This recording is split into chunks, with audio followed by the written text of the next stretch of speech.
Attach করেছে, বিষয়টা এমন না। কিন্তু তারা যে কথাগুলো বলতে চায়, তারা যেই ধরনের কর্মসূচি দেখতে চায়, তারা যেই ধরনের বাংলাদেশ দেখতে চায়, সেটি আমরা যখন এই ধরনের বাংলাদেশের কথা বলি, একটা উল্লেখযোগ্য সংখ্যক জনগণ আমাদের সাথে অ্যাটাচমেন্ট ফিল করে, এখনো পর্যন্ত ফিল করে। এবং আজকে যে আমরা কর্মসূচি দিয়েছি, আপনি দেখেছেন একবার এই কর্মসূচি হবে কি হবে না, এই দুদুল্যমান অবস্থায় কিন্তু বাংলাদেশের বিভিন্ন জায়গা থেকে, প্রান্তিক জনপদ থেকে, বিভিন্ন জায়গা থেকে মানুষ উঠে এসেছে। এখনো পর্যন্ত নতুন একটি রাজনীতিক, আপনি একটা মানে আরবান মিডল ক্লাসে একটা রাজনীতিক, আমরা এই যে প্রজন্মটা আই হেট পলিটিক্স প্রজন্মের মধ্যে দিয়ে হয়েছে, আমরা মনে করেছিলাম এই প্রজন্ম হচ্ছে রাজনীতি বিমুখ হয়েছে, দেশ কিভাবে গেল এই দিকে তাদের কোনো মনোযোগ নেই। এই প্রজন্মটা আমাদেরকে নিয়ে আশা দেখছে, এই প্রজন্ম আমাদেরকে নিয়ে আমাদের ছোটখাটো ভুলগুলো তারা আশাহত হয়, আমাদেরকে নিয়ে ক্রিটিক করে, কারণ আমাদেরকে নিয়ে তারা অনেক বেশি স্বপ্ন দেখে। আমার মনে হয় খুব চমৎকার বলেছেন জনাব আব্দুল্লাহ, অনেক প্রশ্ন রয়েছে। তাহলে আপনি বলতেছেন যে জনগণ আপনার সাথে অ্যাটাচ বোধ করে, শতভাগ না হলে উল্লেখযোগ্য সংখ্যক করে। আপনাদের একটা আইডিয়া আছে যে এই উল্লেখযোগ্য সংখ্যক মানে একটা চিন্তা যে এটা আসলে কত ভাগ, এটাকে আপনার একটা কোনো মার্ক পর্যায়ে কোনো গবেষণা? আমরা যেহেতু এখনো কোয়ান্টিটেটিভ জরিপ চালাই নাই, কোনো হচ্ছে ভোটাভুটি বা এই ধরনের হয় নাই, সুতরাং এটা কত পার্সেন্ট এই কোয়ান্টিটেটিভ অ্যাসেসমেন্টে আমি যেতে পারবো না। কিন্তু আপনি তো দেখেন যে গেলে লোকজন সাড়া দেয় বা লোকজন আপনাদের কাছে আসতেছে, সেটা তো আপনারা দেখেন, তাই তো? হ্যাঁ, সেটা আমরা দেখি। মানুষের আকাঙ্ক্ষা। আমার এই প্রশ্নটার মধ্যে আসলে কতগুলি ভাগ রয়েছে, যদি এইটা দেখেন আপনারা, এবং এটা তো কেউ কোনোদিন অস্বীকার করবে না। আমরা জার্মানিতে ছিলাম, পুরো জুলাই মাসটা আমরা দেখেছি যে আপনাদের ডাকে আপনারা প্রথমে কোটা আন্দোলন করতেছিলেন, তারপরে যখন এটা একদফা আন্দোলনের মধ্যে গেল, নতুন রাজনৈতিক বন্দোবস্তের কথা আপনারা বললেন, সেইটা 3 তারিখে আপনারা বললো, তার আগেও এক দফার আপনাদের পেছনেই, মানে আমি যেটা বলি যে আপনারা এটা রূপকার পুরো বাংলাদেশ এসে আপনাদের পিছনে দাঁড়িয়েছিল এবং সবাই আসলে বলাবলি করতেছিল। প্রফেসর ইউনুস পর্যন্ত বলেছেন এই ছাত্ররাই আমাকে নিয়ে এসছে এবং তারাই আমাদেরকে আসলে ক্ষমতায় বসিয়েছে, ছাত্র মানে একদম স্পেসিফিকলি বসেছেন। যদি ওই ব্যাপারটা ঠিক হয়, বা ঠিক তো বটেই, মানে ওই ব্যাপারটা ঠিক হয়, আমি যদি বলতে চাই না, ওই ব্যাপারটা তো ঠিক বটেই, সময়টা যেহেতু পেরিয়েছে, তাহলে আপনার কাছে কি মনে হয় না যে বাংলাদেশের বেশিরভাগ মানুষ আপনাদেরকে আসলে সমর্থন করেন, আপনাদেরকে চান যে তারা নতুন রাজনৈতিক আলোতে দেখতে? আমরা তো এটা বিশ্বাস করি, বাংলাদেশের এই জন্য তো বলছি উল্লেখযোগ্য সংখ্যক মানুষ এখনো পর্যন্ত চায়, যারা অতীতের কনভেনশনাল পলিটিক্সে তারা আশাহত হয়েছে বিভিন্ন সময়, বিভিন্ন স্তরে, তো তাদের যে আশা আকাঙ্ক্ষাগুলো গড়ে উঠছে, যতদিন পর্যন্ত আমরা তবে এটা ঠিক, যতদিন পর্যন্ত আমরা তাদের আশা আকাঙ্ক্ষার কথা বলতে পারবো, মানুষের আশা আকাঙ্ক্ষার কথা বলতে পারবো, আপনারা তো তাদের আশা আকাঙ্ক্ষার কথা বলতেছেনই, সেই জন্য হচ্ছে আপনাদের কাছে এই অভিযোগগুলো আসছে, তাই তো? জি, সেই জন্যই। তাইলে এই মুহূর্তে আপনারা কি মনে করেন না যে এই মুহূর্তে যদি একটা নির্বাচন হয়, আপনারা যেহেতু রাজনৈতিক দল গঠন করতে যাচ্ছেন, আপনাদেরকেই জনগণ চাইবে বেশি করে? আপনি কোন একদম ধাক্কাইতে নিয়ে যাচ্ছেন। ওকে, দেখেন আপনি যদি আপনাকে বলি জানাব আব্দুল্লাহ, আপনি যদি কোনো প্রশ্নের উত্তর দিতে না চান বা ইয়েতে না করেন, তাহলে মানে আমার অসুবিধা নাই।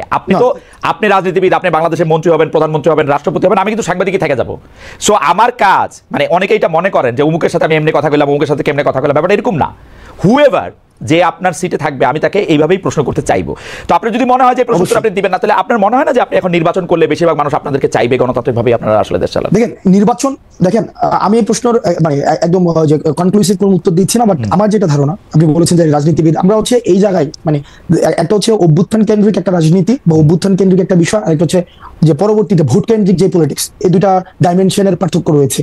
আমাদের সাংগঠনিক স্ট্রাকচার রয়েছে, একটা সাংগঠনিক এক ধরনের ইভেন্ট রয়েছে, তো সেই জায়গাতে কিন্তু আমরা এখনো পর্যন্ত কি আপনাকে বুঝতে হবে আমরা কোনো রাজনৈতিক দল কিনা।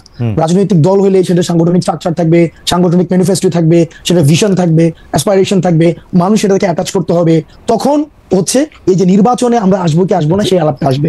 এর আগ পর্যন্ত ওই আলাপ যে আসবো কি আসবো না সেই আলাপটাকে আমি মনে করছি না সেটা প্রাসঙ্গিক। জনাব আব্দুল্লাহ, তাহলে কি ব্যাপারটা এরকম যেহেতু আপনাদের এখনো একটা সেই অর্থে একটা স্ট্রাকচার সারা বাংলাদেশে নাই, এবং আপনারা বলতেছে যে অভ্যুত্থান একরকম জিনিস, ভোট আর একরকম জিনিস, তো আপনারা কি আসলে এই সরকারের স্পেনটা দীর্ঘায়িত করতে চান নিজেদের দল গঠনের জন্য? না ভাই, তাহলে কি আপনার বিষয়টা কি এমন দাঁড়াইলো যে আমরা ইতিমধ্যেই মানে বৈষম্যবিরোধী যে ছাত্র আন্দোলন বা বৈষম্যবিরোধী আন্দোলন, বিষয়টা কি আপনি কি এভাবেই দেখছেন যে এটা বাংলাদেশে অন্যান্য যে ক্রিয়াশীল রাজনৈতিক দলগুলো রয়েছে, সেই রাজনৈতিক দলগুলোর একটা মানে আমরা একটা নতুন একটা রাজনৈতিক দল, আপনি কি এভাবেই দেখছেন? আমি তাই দেখছি, কারণ আপনারা তো রাজনৈতিক দল করবেন, অর্থাৎ আপনাদের যে জাতীয় নাগরিক শক্তি আছে এবং বৈষম্যবিরোধী ছাত্র আন্দোলনে যারা আছেন, তাদের মধ্যে অনেকেই এরকম একটা ধারণা দিয়েছেন যে আপনারা আসলে আগে রাজনৈতিক দল হোক, কিন্তু আপনাকে একটা স্পষ্ট করতে চাই, বৈষম্যবিরোধী ছাত্র আন্দোলনের আহ্বায়ক হিসেবে বৈষম্যবিরোধী ছাত্র আন্দোলন কোনো রাজনৈতিক প্ল্যাটফর্ম না, এটা হচ্ছে সকল দলের সবাই ফেসিবাদ বিরোধী প্রত্যেকটা রাজনৈতিক দল, প্রত্যেকটা মত, প্রত্যেকটা পথের মানুষ এই প্ল্যাটফর্মটিকে সামনে রেখে এই ফেসিবাদের বিপক্ষে লড়ে গিয়েছে, এটা কোনো রাজনৈতিক দল না। ওকে, তো কে ফেসিবাদ বিরোধী সেই পরীক্ষা বা সেই সার্টিফিকেট আপনারাই তো দিবেন, তাই তো? ও ফেসিবাদ বিরোধী 5 অগস্টের পূর্ববর্তী সময়ের যে পুরো আন্দোলনে, সেটা তো আমি সার্টিফিকেট দেবো, সেটা তো খালেদ মহিউদ্দিন ভাই পুরো সময়টা হচ্ছে রেকর্ড করেছে, হিস্ট্রিক্যাল ডকুমেন্টেশন আছে। আপনারা তো কারা ফেসিবাদ বিরোধী বা ফেসিবাদের পক্ষে, ঠিক আছে না, এটা ঠিকই আছে। তার মানে এটা বোঝা যাবে যে কে ফেসিবাদ বিরোধী কে ফেসিবাদ বিরোধী না, এটা জুলাই আগস্টের কর্মকাণ্ড নিয়ে এটা বোঝা যাবে। তাইলে ব্যাপারটা যেটা দাঁড়াইলো যে আপনারা রাজনৈতিক দল হইলেই শুধুমাত্র বলতে পারবেন যে আসলে রাজনীতিটা কোন দিকে যাচ্ছে, এবং যতদিন পর্যন্ত আপনারা রাজনৈতিক দল না হচ্ছেন, এই যে বৈষম্য বিরোধী ছাত্র আন্দোলনের পক্ষ থেকে বা জাতীয় নাগরিক শক্তি থেকে সংস্কার করার কথা বলা হচ্ছে, আপনার কাছে কি মনে হয় যে সংস্কারের মাধ্যমে এই প্ল্যাটফর্মটাকে আসলে খুব শক্তিশালী করা সম্ভব বা শক্তিশালী করা হবে বা শক্তিশালী করা যাবে, এটা আপনার মনে হচ্ছে বা আপনারা শক্তিশালী হইতে পারবেন?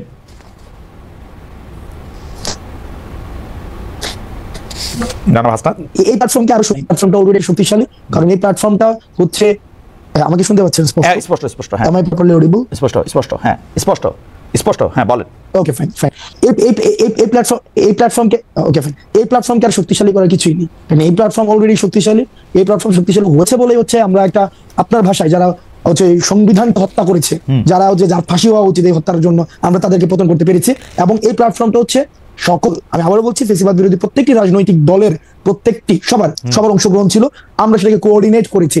সুতরাং এটা শক্তিশালী হওয়ার কিছুই নেই, এটা অলরেডি আপনি তো সাহিত্যের ছাত্র, কিন্তু ঢাকা বিশ্ববিদ্যালয়ের ইংরেজি বিভাগের ছাত্র হিসেবে আপনাকে আসলে প্রচুর কম্পিটিশনের মধ্যে দিয়ে নিজের মেধা অনেকভাবে প্রমাণ করে আসলে আপনাকে এইটার মধ্যে আসতে হচ্ছে। তো সুতরাং আপনি নিশ্চয়ই বিষয়গুলি জানেন যে একটা বস্তুর শক্তি যদি আর অর্জন করা না থাকে, তখন এই শক্তিটা ক্ষয় হতে থাকে। তো আপনারা কি সেটা রিস্ক নিচ্ছেন না যে এইটা আজকে যেরকম শক্তিশালী আছে, নির্বাচনটা যত পিছিয়ে যাবে তত আপনাদের এই শক্তি ক্ষয় হতে থাকবে?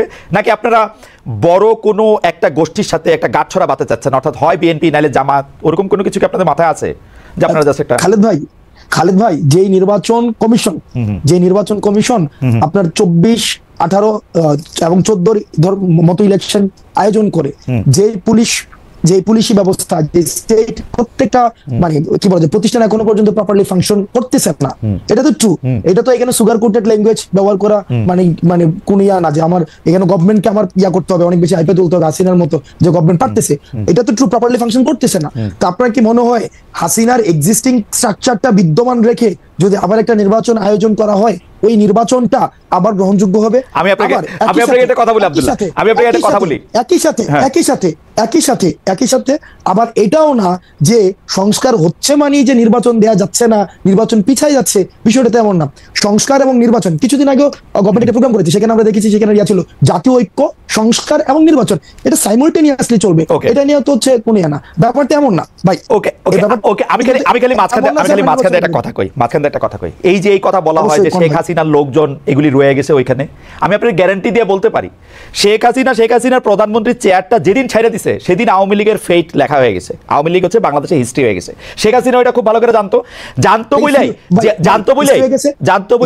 বলতে আপনি তার একটা চলেন আমরা কনক্লুশনে যাই, মানে হিস্ট্রি হয়ে গেছে না, আমার বলতে দেন, জানতো বলেই বাংলাদেশের ইলেকশনে শেখ হাসিনার পক্ষে আর ম্যানিপুলেশন করা সম্ভব না।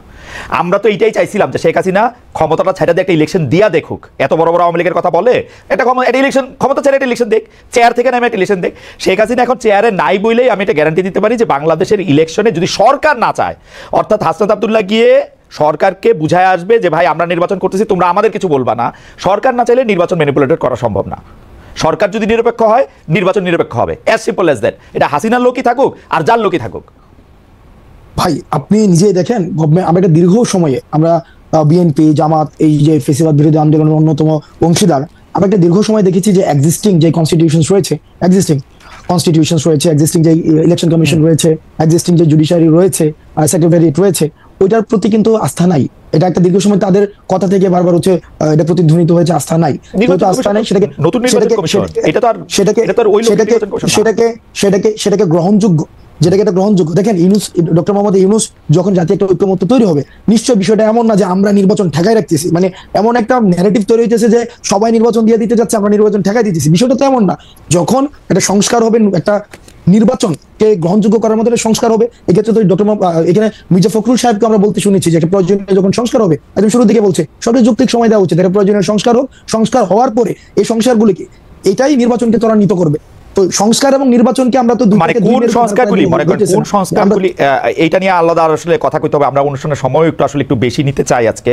কোন সংস্কারগুলি আসলে মানে এই মুহূর্তে দরকার বলে আপনি মনে করেন? আমি কিন্তু আমার মতামত আমি বলি, আমার মত হচ্ছে আপনারা একটা পলিটিক্যাল পার্টি করেন, পলিটিক্যাল পার্টি করে আপনারা যেহেতু জনপ্রিয়, আপনারা ইলেকশনে আসেন, এই মুহূর্তে ইলেকশন আসুক, আপনারা আরো 50 বছর ক্ষমতায় থাকেন, জনগণের ম্যান্ডেট নেই, এটা হচ্ছে আমার position.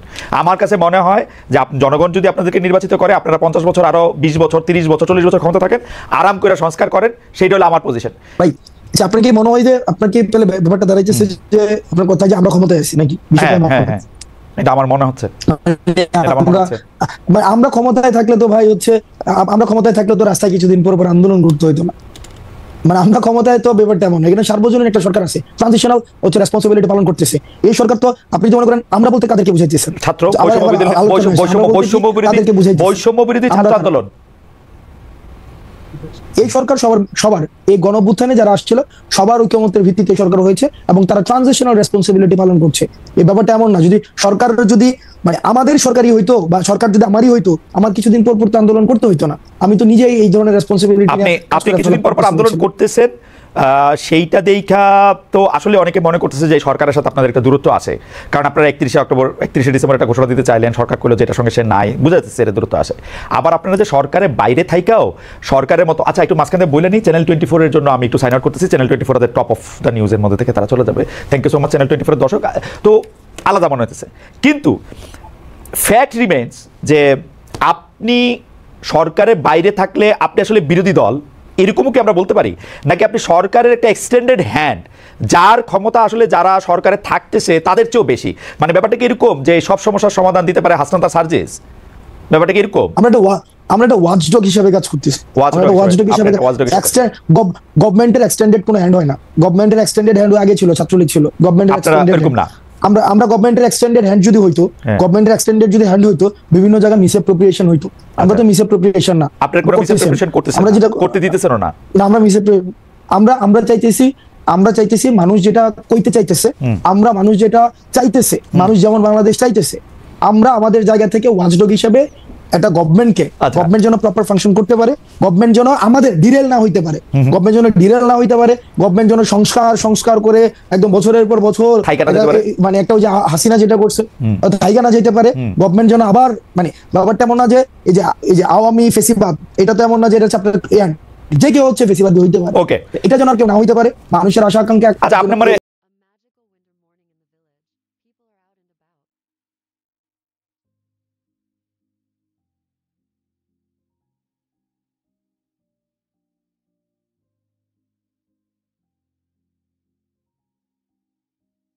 In the foggy morning, a man walks down the road, cell phone in hand, and a group of people trudge along, united in the misty air. The large body of water surrounded by trees creates an ethereal scene.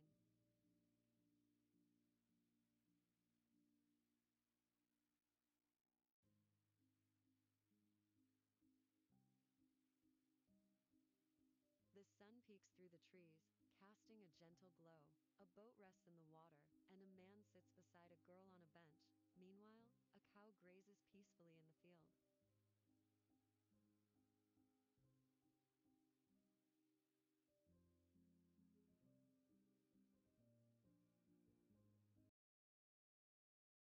Cows stand in the fields and fathers hold their children close, guiding them through the foggy paths.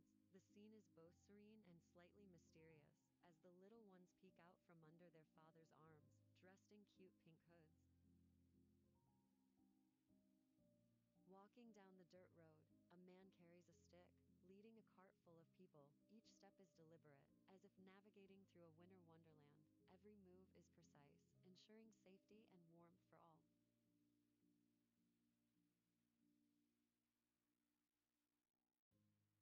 The sun shines through the trees, casting a gentle glow. Thanks for tuning into this picturesque winter morning.